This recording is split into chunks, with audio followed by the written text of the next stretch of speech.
We voted to come out of the European Union because a bunch of people kept telling us it was undemocratic and unaccountable. And we've now got a Prime Minister who nobody voted for. Not one person. And in terms of leaving the European Union, who are we going to hold accountable for that? Great work, guys. Seriously. What a wonderful country to be part of. You lead us off a cliff and you disappear. Theresa May has no culpability or responsibility for what happens next. She has a free pass to turn around and say, well, of course things aren't going well under my premiership, but, you know, to be fair, I never really wanted to leave the European Union after all. It's like, you know how they could blame Gordon Brown for years for everything that went wrong under George Osborne's Treasury?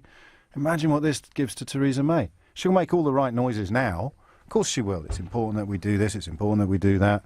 Every single time the economic news is bad, every single time a factory closes, every single time unemployment figures go up, every single time recession knocks ever closer to us and our lives, all blame it on Brexit.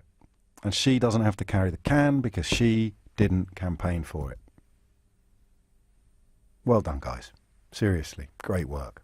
Great work. Superb. Up with accountability. Who's accountable for this? Nobody. Up with democracy. Who voted for this Prime Minister? Nobody.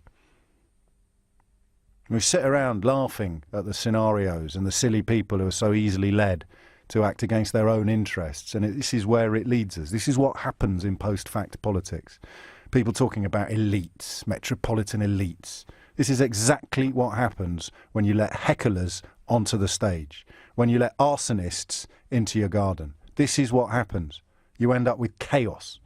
You do not end up with accountability. You do not end up with democracy. And you certainly do not end up with people somehow being better represented by politicians.